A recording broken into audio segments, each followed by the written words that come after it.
Good evening, everyone. Welcome to the shiur for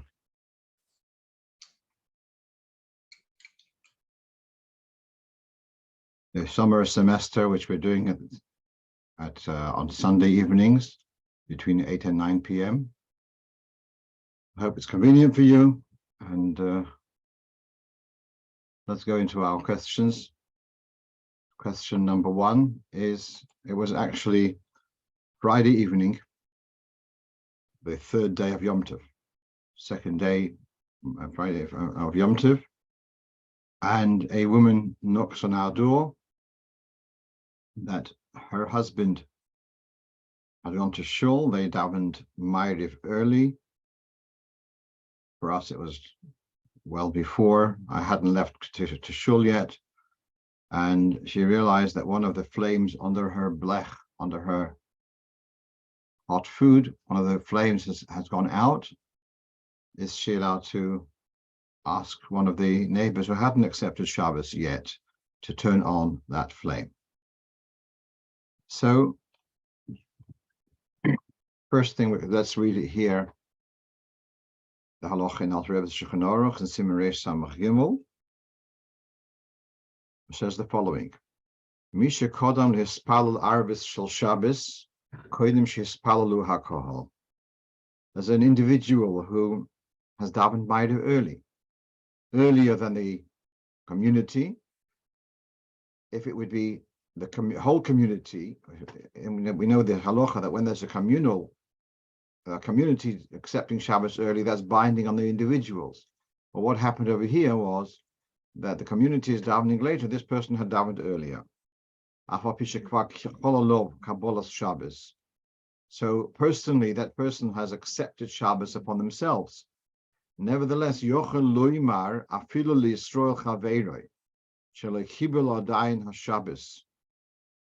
allowed to ask another Jew who has not yet accepted Shabbos to do a melacha for him. So Reuven has accepted Shabbos, and he asks Shimon to do a melacha for him, and Shimon does it, and then Reuven is going to enjoy the benefit of that melacha on Shabbos. Why is that so? If he's accepted Shabbos, why can he have someone doing melacha for him? And the answer is the kevan shelachavere muterhu, since in essence it is a permitted activity for his colleague. Ein ba'amirose elov isur klal. When he says, Shimon, can you turn on this fire, switch on this light? He's not telling Shimon to do anything forbidden, because for Shimon it's okay, it's permitted. So he's not asking his colleague to do something which is forbidden. If that's the case, you can ask the question, why am I not allowed to ask a goy to do melacha for me? It's forbidden. For him, it's a permitted activity. When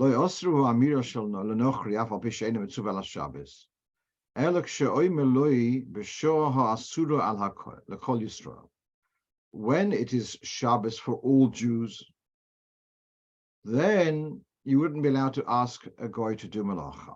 But when it's Shabbos for yourself, but not for everyone, then you are allowed to ask another Jew to do melacha, and certainly you'd have to ask a goy to do that. The rationale for this, the Alter Rebbe explains that when you accept Shabbos, the voluntary acceptance of Shabbos, so you are accepting anything on your person, but something which is beyond your person you didn't accept as Shabbos. And therefore, you are allowed to ask someone else who's beyond your person to do melacha for you. Once it's fully Shabbos, then you cannot ask anyone, because then it's totally Shabbos. What was a little bit concerned for me here was that this woman who had come, her husband had davened already Maariv. Does that make any difference? But actually, it doesn't make any difference. We're talking here clearly, even if you've already davened Maariv, you would still be allowed to ask another Jew to do a melacha for you. Just one interesting added point that, there are certain leniencies which you may do bein hashmoshes. Let's say if you hadn't taken challah, you could take, as far as I remember, you could take challah bein hashmoshes. You had a keli which had to be dipped in mikva, and you hadn't done it. You're allowed to dip it on Shabbos. I'm sorry, dip it in bein hashmoshes. That's because it's bein hashmoshes, so there are leniencies in various inyanim which are forbidden midrabanan. For example, dipping a keli in a mikveh is a tikkun drabanan, and therefore also midrabanan. Taking challah is a drabanan. But if you've davened Maariv, you wouldn't be allowed to do that. So, again, let's make this very clear. Even if you've davened Maariv, you can ask someone else to do malacha for you, so long as it's not sunset.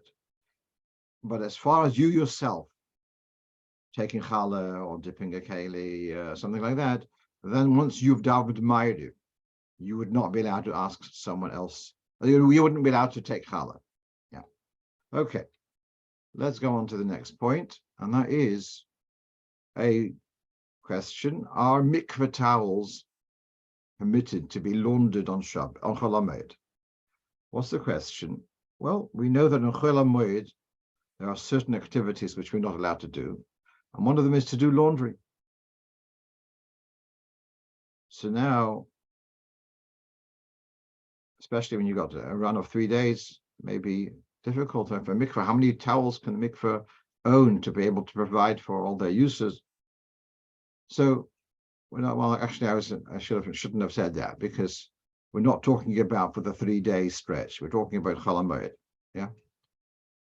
So, although normally we don't do laundry on Chol HaMoed, there are exceptions. For example, you've got little children who soil their clothes the whole time. You're not expected to have a supply to last through the whole of Yom Tov.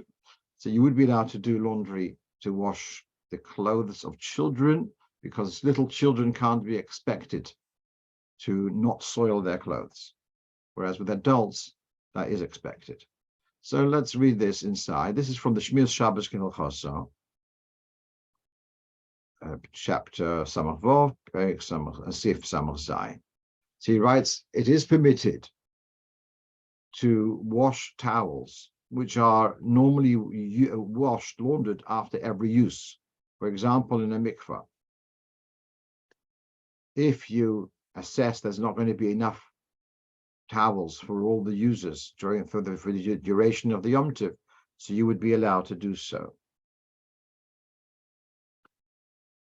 So, although in Shulchan Aruch it talks about not washing towels during Chol HaMoed, that's on the assumption that the towels would be changed weekly. Whereas here, we're talking about towels which are changed, a fresh one for every user. In addition, he adds that it could be considered tzorchei rabim. It's considered communal need, which has got extra leniency. He quotes here from the Be'er Moshe, from the Deretzina Rov, who recommends that it should be done through a goy. Now, the truth is that, not to be confused, actually, Chol HaMoed, we're not allowed to do malacha, and largely doing through a goy is also not a heter, largely. Here he's saying, really, I'm more inclined to say it's okay, just to mitigate things a little bit more, so he says it's better do it through a goy. He then goes and discusses, what about a hotel? Whether you would be allowed to have wash their laundry during Chol HaMoed.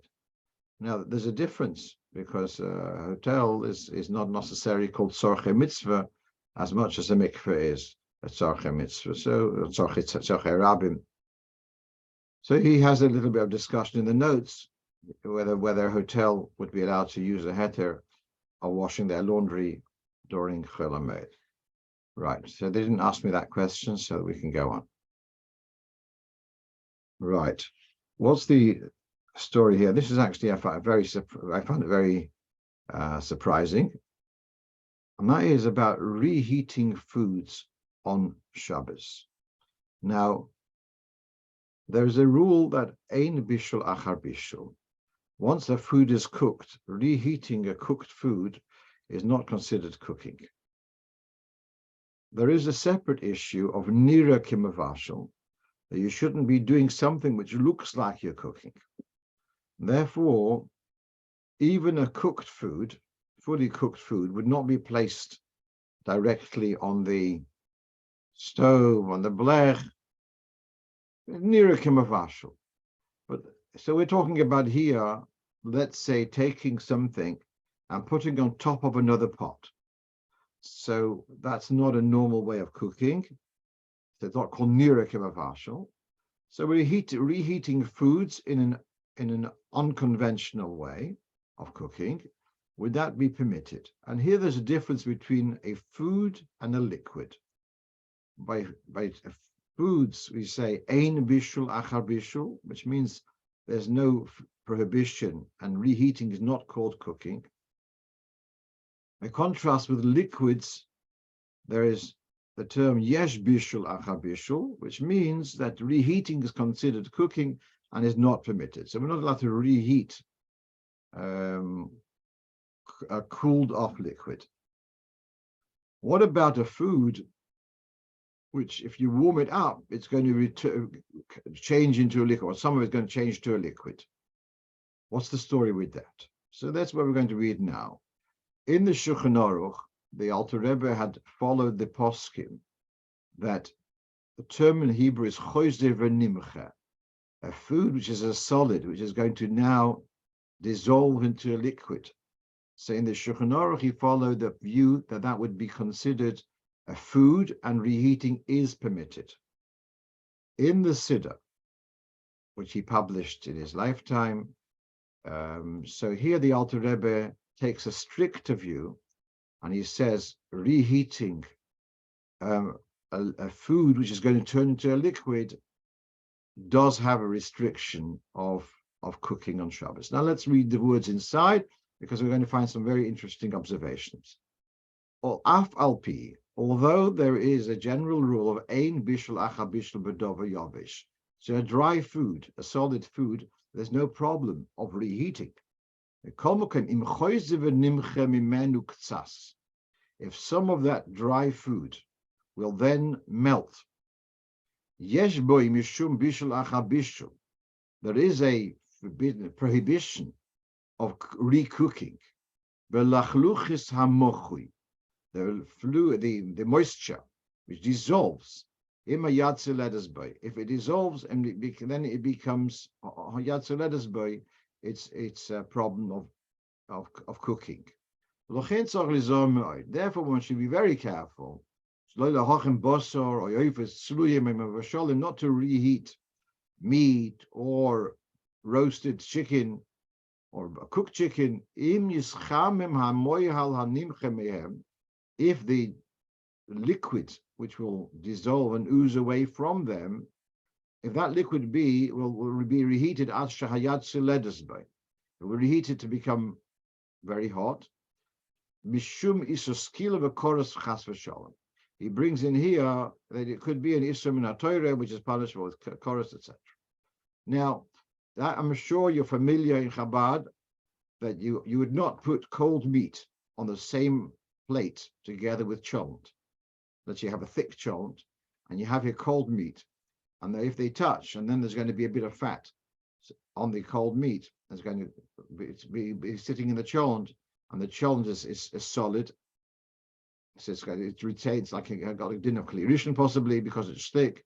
Then the fat will be reheated, and it's going to be a question of isur skill of a chorus. Okay, that's the general view. Okay, a general minig of Chabad at least. So reheating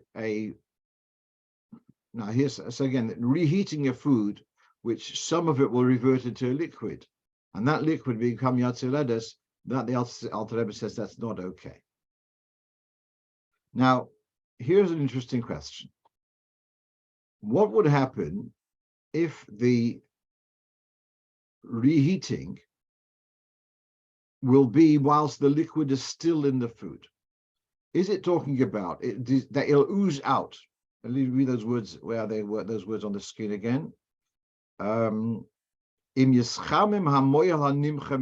the fluid which will dissolve from them, if that fluid will become yad.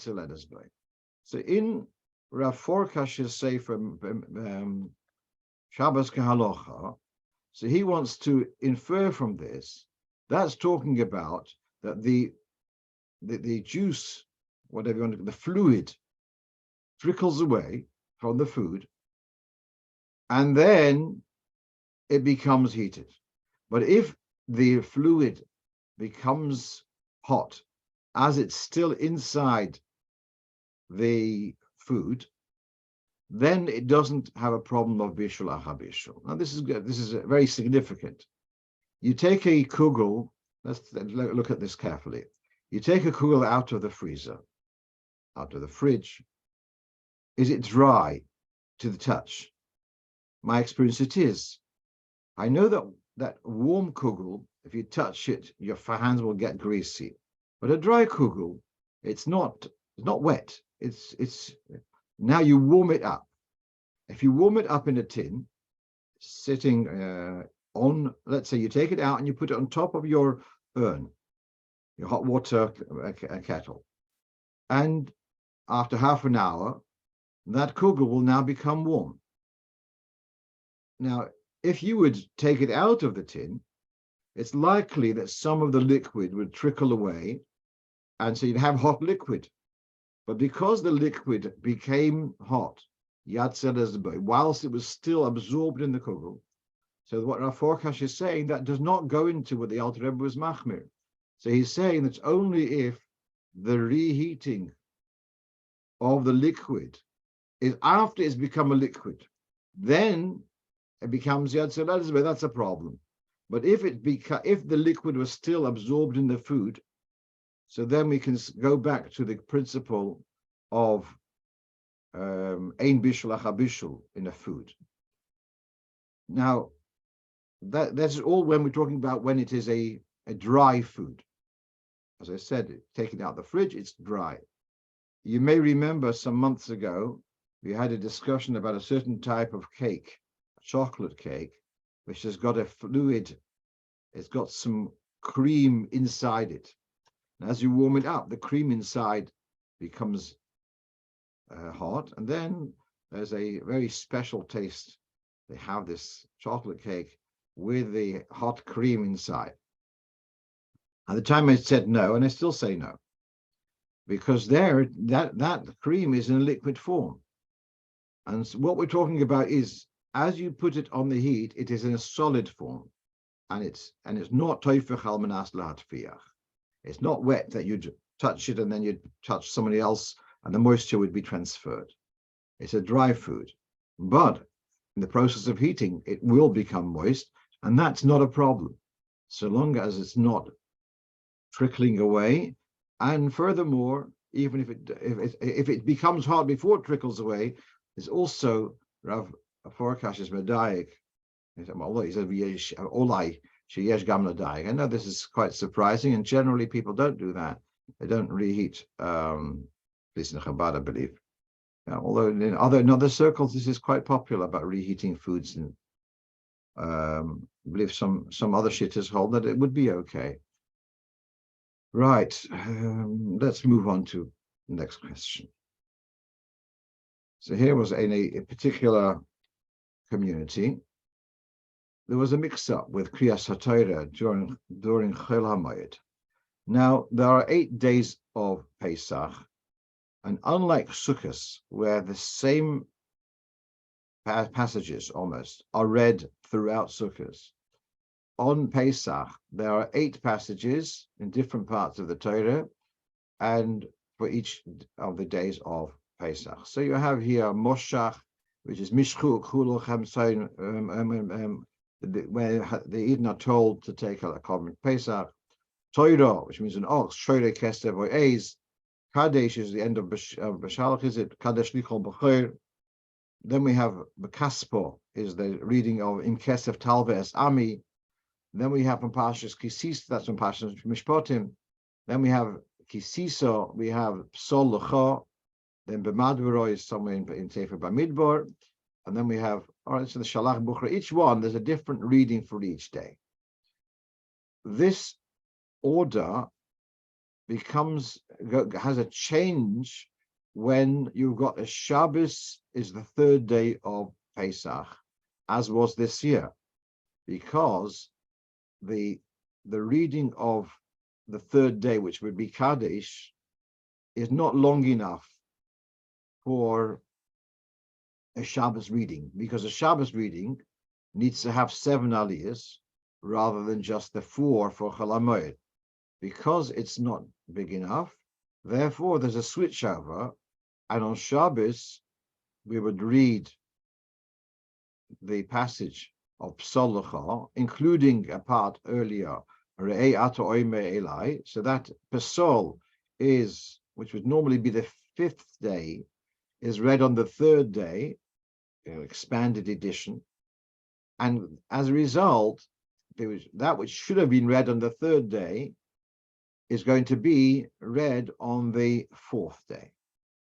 That's what everything is reading here in the Shulchan Aruch. Since on the 3rd day is Shabbos, we'll read then Psal would be read on Shabbos, and on the 3 days of Sunday, Monday, and Tuesday, that's the 4th, 5th, and the 6th day of Pesach, we'd read Kadesh, B'chaspo, and B'madbero. So there's a changeover. So what happened this past Pesach?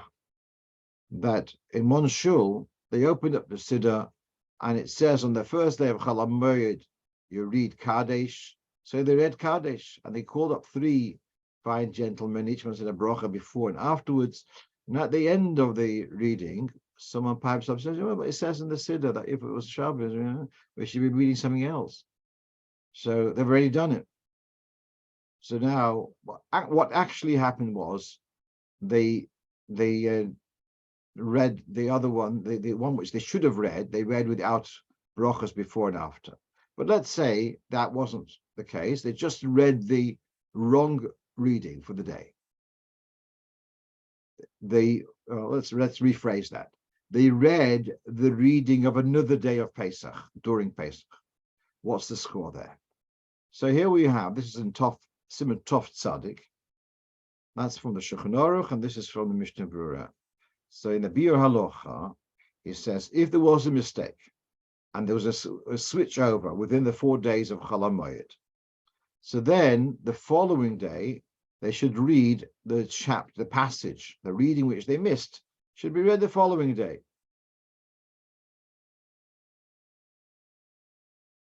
And further he goes into what about the first 2 days, if the switchover happened then also. Well, certainly we have here a clear guidance. If there was a switchover, so what I told them actually was since they read Kadesh on the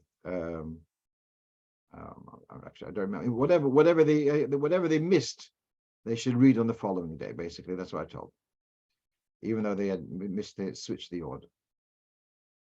Let's go on to question number 5. And someone asks me, very kind of contemporary type of question, is the mitzvah of a Vegad Levincha only to a son or also to a daughter? And it's very interesting, because in the Shulchan Aruch, in the latest, here's it from Taf Ayin Aleph, but it's in Taf Ayin Gimel, I think, or Taf Ayin Beis, talks about when a person, that you have the children ask the Yemai Nishtano, what happens if there's no children? Then it says, Emen Ben, so his wife should ask him. And if the 2 Chachamim, one should ask the other. It doesn't mention if there's no Bonim, the Bonos should ask. So you can read that 2 ways. But here is very clear, where it talks about having the mitzvah foods on Erev Pesach. So it says here, a koton uktano, whether it's a young boy or young girl. If they don't understand Yetzias Mitzrayim, the whole story, then they're allowed to have matzah on Erev Pesach.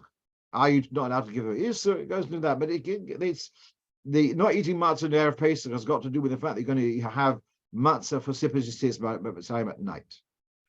Avol, koton uktano sheyesh bohem das, but a boy or girl under a child who do understand Yציאת Mitzrayim by night, then also lahachilom be'erev Pesach, they wouldn't be allowed to eat matzah on erev Pesach.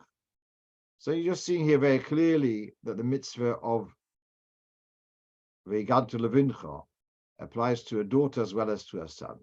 So it's not so directly addressed, and I would understand when it says bonim. So sometimes the word bonim is generic and it means children. So when it says ein loy bonim ishtoi shoyeles, I would understand therefore that the ein loy bonim means he doesn't have any children, boys or girls. Okay, let's move on. Sorry.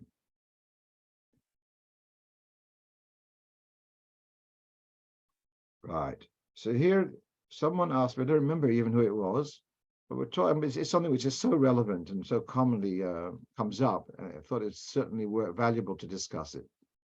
What's the guidance about asking a child to do a malacha in the case of some type of emergency? We're not talking about sakonas nefoshes mamish, because then if it'd be absolute danger, you would do it yourself. But when sometimes there's something which you're unable to do, but you'd ask a child to do it. Now,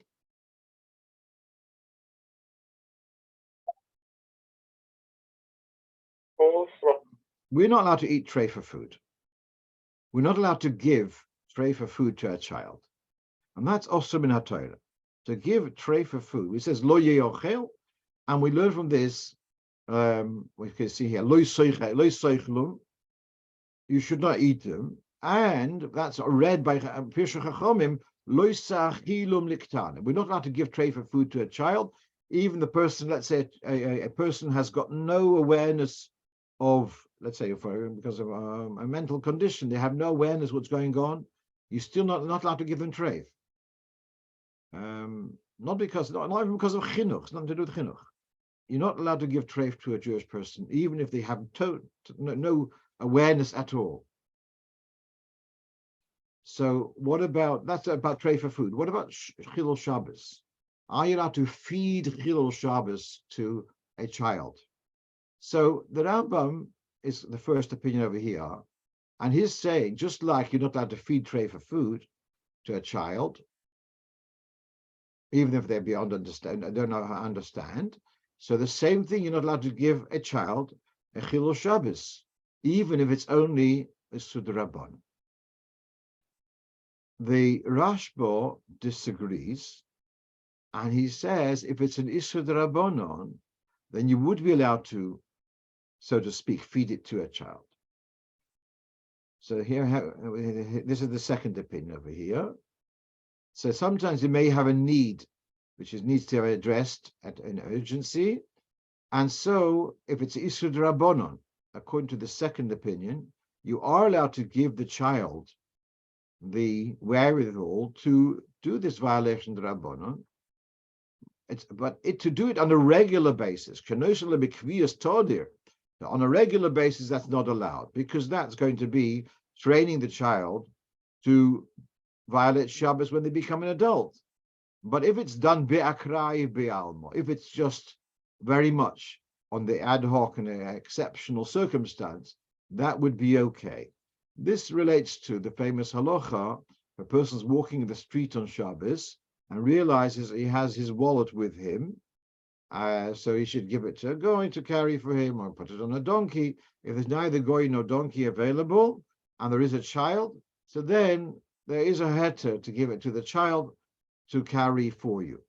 So how does that fit with the Rambam, so etc.? So at any rate, the Rashba will say the reason why that is permitted is because it's an exceptional circumstance. And therefore the Alter Rebbe concludes, taking the view of the Rashba, this is in Shim Mem Gimel, any shavus, a Isur D'Rabbanan, which we would be allowed to ask a goy to do for a mitzvah purpose, we wouldn't be allowed to do it through a child, lest they'll start getting used to it. If it's an exceptional circumstance, then it is allowed. So again, an Isur D'Rabbanon, to ask a child to do an Isur D'Rabbanon because of an exceptional circumstance, that would be permitted.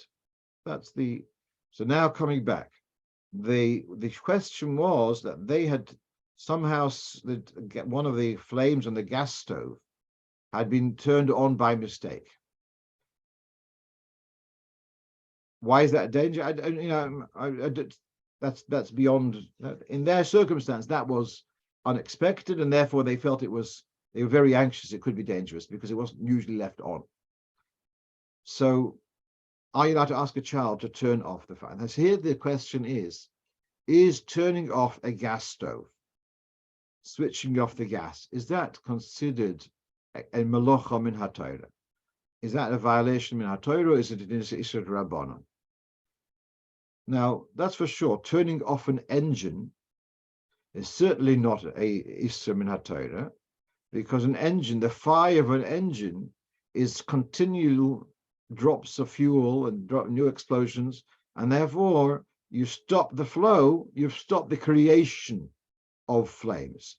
That's definitely not Isur min haTorah. But what about a gas flame? You've got a supply of gas. So just like we know the Mishnah, if you have a flame and there's a bowl of oil and there's a wick coming out and it's burning, so to scoop oil out of that bowl because you want to dress your salad or something, that would be Isur min haTorah, because you are taking fuel away from existing flame. So l'chayra, you could say the same thing, turning off the gas. However, I see here, this is a quote from Shmiras Shabbos Kilchoso. It's talking about a person who had to take someone in emergency to a hospital on Shabbos, about turning off the engine. So he says that's not a problem. Min haTorah, that's not a problem. Then he says, what about when you turn off the engine, you're also switching off the lights, some of the lights. So he says turning off lights, electric lights, is also is only an Isur D'Rabbanan, not also min haTorah, because the Isur of mechaber, of extinguishing a flame, is because you're creating what's called a pechom, you're creating charcoal. But turning off a lamp, an electric lamp, is not creating a pechom, it's not creating a charcoal, and therefore it's an Isur D'Rabbanan. So he's saying here, turning off an electric light is an Isur D'Rabbanan. I would say the same thing with turning off a gas flame. You're not creating a charcoal. There's no remnant of from that flame, and therefore it's an Isur D'Rabbanan. Consequently, to ask a child in an exceptional circumstance to turn off, whether it's an electric flame or a gas flame, that would be permitted when there's exceptional need.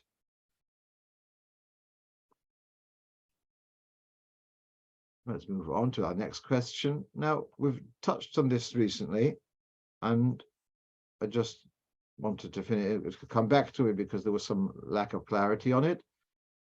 About this situation of chazonim switching over. Let's say there's two chiyuvim, and so one does chazaras hashatz from the beginning to chazaras hashatz, and then hands over to the other chiyuv for Asher Volotzion. Whether they hand over after Kaddish, before Kaddish, that's another discussion. But meanwhile, how this discussion began was because in some contemporary source they were saying that you shouldn't be surrendering if you were the chazan and you said so you should be saying to skabel tzloisoin. And by giving over to someone else, how can someone else say to skabel tzloisoin the tefillah should be accepted if he did not say the tefillah? So, but this idea of switching over for a volotzion for another chiyuv, I mentioned a couple of sources, and after that, Meir Zirkin pointed out that's actually Ramo, the Dinim of Avelos, also mentions this.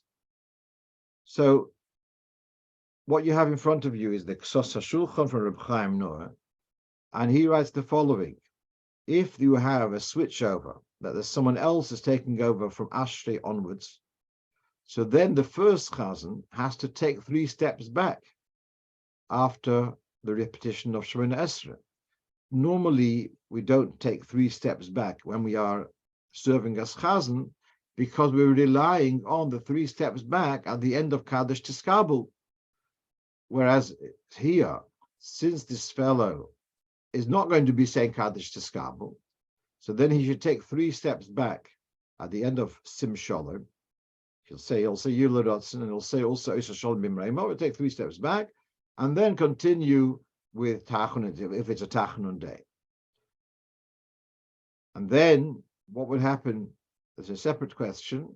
If a chazan forgot Yala v'Yovoi in a quiet Shemona Esrei, so he's allowed to rely on his chazor sashatz to be serving for his own personal Shemona Esrei. In that case, if you're using the chazor sashatz for your own personal tefillah, then you'd have to finish off with Elikay and also step 3 steps back as Yochid. So we discussed this more than a year ago at length, that why, what's the reason for this. So again, a regular chazan doesn't take 3 steps back by the end of Sim Shalom, because he's relying on the Kaddish at the end of Kaddish. But if it's his private Shemona Esrei, he has to take 3 steps back right away. Separately, if he's not going to say that Kaddish because it's handed over to someone else, then he has to take 3 steps back right after Sim Shalom, Yil Rotzin. He'll step back then. Right, let's move on. Right, so someone asked me on Erev Yom Tov, are they allowed to grate potatoes with a hand grater in order to be able to make fresh latkes on Yom Tov? Allowed to fry on Yom Tov? How about grating? So now we know that min Torah, any food preparation is permitted on Yom Tov, but we're not allowed to pluck apples from a tree on Yom Tov. We don't milk cows on Yom Tov, etc.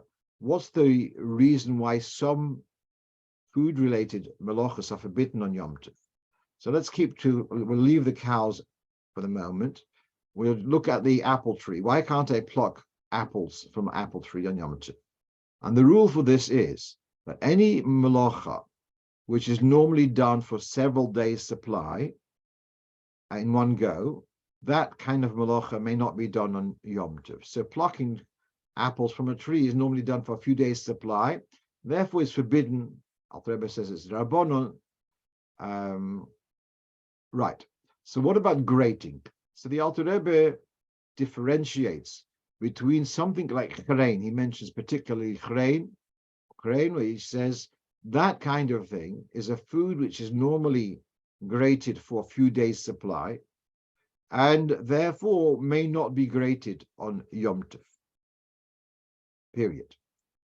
When it comes to something like carrots, although the Alter Rebbe does not mention carrots by name, as far as I remember, but if it's a food which it could be grated a day before, but it would lose in quality, then you are allowed to grate it on Yom Tov with a shinui. A shinui means different to the usual way. So instead of grating your carrots into a bowl as you would do on a regular weekday, on Yom Tov, if you wanted to grate the carrots, you'd grate them straight onto the table, counter, and then you take them and put them into the bowl. So then something which is, it's not going to lose its taste totally, but it's going to lose a little bit. So then you are allowed to grate it on Yom Tov, but with a shin. What about things which are really going to lose quality if you do them a day before? Then you are allowed to grate them on Yom Tov. So he gives here an example: apples. It has apples, bananas, onions. So he says you'd be allowed to. Then he mentions here about you're allowed to mash potatoes which have been cooked. So I didn't realize till today that he's talking about mashing cooked potatoes. And now I'm talking about grating raw potatoes. But I might be wrong, but I believe that if you'd grate the potatoes a day in advance, they would discolor, no different to bananas or perhaps more so than apples. I don't know. I'm not so experienced in the kitchen other than on the eating side. So I mean, my impression is that grating potatoes a day in advance would compromise the quality of the food significantly, and therefore you'd have to grate them on Yom Tov without a shiur in a normal way. Let's move on. Number 9. Very common question. That's why I felt it's valuable to discuss it. And we have discussed it before, but always new people listening. So someone who's discharged from hospital during Shabbos, certainly on Yom Tov, may they be driven home by a non-Jew? So here we have from Tzimah Chov Ches, and we have here a definition called Chol she'ein bo sakana, person who's bedridden, but they're not in danger. So the rule is that they are allowed to have their needs done with melacha, even melacha min Torah, done by a goy. So a person who's in a hospital, or for that matter, could be at a home, but if they have a condition that they are bedridden, you're allowed to have a goy, let's say, boil the kettle to make them a tea, and so on. And so for the same reason, if they're discharged, usually if they're discharged, it doesn't mean they're ready to start climbing mountains. They're still frail. And therefore, you would be allowed to have a goy to drive them home. And I'm not talking about if they discharge an hour before the end of Shabbos, but if they discharge several hours before the end of Shabbos, where they're going to be sitting in some waiting room, etc. It's not really ideal at all. And we know that hospitals are not necessarily the best place to avoid illnesses. There are infections abounding. Get out of there as soon as you can. Not going crazy, but reasonably, you get out of the hospital as soon as you can, and therefore it's okay to have I would advise you go to the reception in the hospital and you ask them to call a car service for you, and you go home with a car with a goysha driver. In our area, the Ezra Marpe organization have an arrangement with a car service that they will pick up people if they're called, and they will not charge you. You won't have to pay right away because they have an account with the Ezra Marpe organization. And after Shabbos, you'd be expected to settle that account with the Ezra Marpe organization. That's not necessarily available everywhere else, but that's a wonderful thing that people can call a car service, the hospital, the reception, know the number, know the name of the car service, and so the going home in the car is not a problem. Furthermore, if there's someone accompanying them, again, I feel strongly that a patient should not go home alone. If they have a companion, that companion should come with them in the car. Sitting in a car is not a melacha. Sitting in a car is just slowing down the speed. Either an empty car with the same amount of petrol will move faster. A fuller car with the same amount of petrol will go slower. What makes the car move the same speed? Well, that's because when there's more people in the car, more weight, then the driver has to press on the pedal. But when I'm sitting in the car, I'm not making it work harder. I'm taking away its speed into movement of weight. And who's making it use more petrol? That's the driver's choice. And most of London is not going to make any difference in any case, because this place is so full of traffic jams. Right. Now, since we're already talking about this, we have another major heta of the Alter Rebbe here, something which other poskim don't have, and that is that you are allowed to have a yid do a melacha for a choyle in a beshinui b'derech hachoyle. So this is a separate thing, but it's related, that a Jew is allowed to do a melacha in an unusual way, and even a melacha, not only is it rabbanon, even a melacha gemura, even a melacha shel Torah, in an unusual way. And therefore, for the simple example, on a hospital bed, to press the buttons to go up and down, so you press it with the back of the fingers, that would be permitted for a chole. The toilet in the if it's got an electric light which is going on as you walk in, so you walk in backwards, so it's switched on with a shinoi, that would be permitted, even though it's a yid who's doing it, even if they're going to say it's Issa min HaTorah, still that's permitted if it's done in the shinoi. Right, almost finished our list. Right, number 10. Number 10 has got nothing to do with this picture. And number 10 is when immersing a pot and its lid in the mikveh. Do you say al tvilas keli or al tvilas kelim? So really, to think more carefully, what would happen if I'm toiling just a lid? For some reason, I had a pot, my lid got broken, I bought a new lid. Is a lid called a keli? So you don't cook in a lid, but on the other hand, sometimes you do use a lid to lift some liquid out. Sometimes it helps you drain. So is a lid a keli per se, or is a lid only an accessory to the pot? So actually, in the contemporary sefer called Tvilas Kelim, he is more inclined to say al Tvilas Keli, because the lid is part of the main pot. It's not such a big issue, because whether you say al Tvilas Keli or Tvilas Kelim, in any case, the bracha is valid. But which is a preference? His preference is to say al Tvilas Keli. Fine. No notes on this picture, but this picture is of we've gone through this in previous years, and is asking as far as Shabbos and as far as mezuzah, would you be allowed to carry in this space, in this kind of porch, which is in front of the house? It's like an inset porch.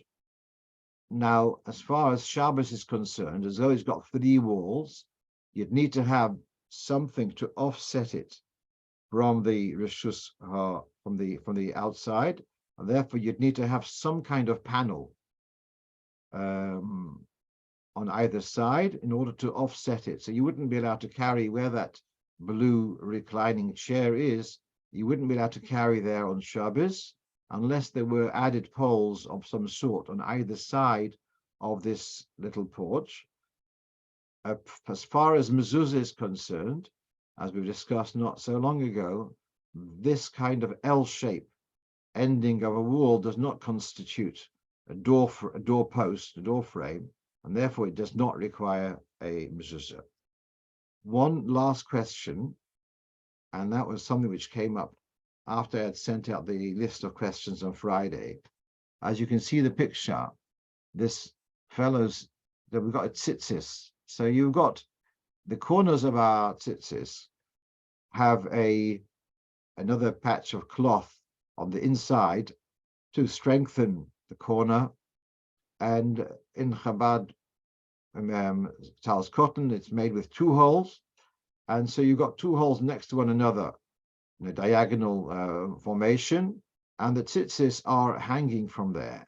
What happened here was, and I'm sure it's not so unusual, that it's become very weak, and it's simply hanging mamish on a thread, literally. Is it still kosher? And are you allowed to, can you repair it? Now, this is a posture thing. If it had snapped off completely, you would not be allowed to sew it back. That's the concept of taser v'lo mina osu b'psul. To take a free-range tzitza and sew it to a garment is not valid. You'd have to undo it and do it all over again into the garment. But here, it hasn't been detached totally. It's still connected. Is it connected with the wool, or is it connected with the cotton or silk behind? Does that make any difference? I was going to say, is that material to our discussion? So let's read here from Piskei Tshuvos in Siman Tesvav. It says, if the talus is torn, but the piece of cloth which is underneath has not torn, and it's still hanging there, you can repair it. You don't have to undo the tzitzis and do them all over again. And this is whether it's one hole or two holes, doesn't matter. And he says it doesn't matter even if it's just hanging not on the wool but on the cotton fabric which is underneath the woolen corner. All of this is okay. And his point, which he's saying, is because it's still part of that which is holding it, is part of the garment, therefore it's still part of the garment, and you can still repair it. There are halachas about repairing a talus within the corner, that you should not use the same fiber as the material. So you would not be allowed to use, not likely, but you wouldn't be allowed to use woolen thread to make this repair. Or if it, let's say, was a cotton garment, you wouldn't be allowed to use cotton thread to make such a repair. And the reason is because it might be that someone would use the same fiber to sew it and then have a loose thread, and that would look like it's being used as tzitzis. But that's not really the question over here. It's a woolen garment, and so it can be repaired with cotton thread, unless if the underside is also cotton, perhaps to use something from a different fabric. Okay, I'm going to stop with that.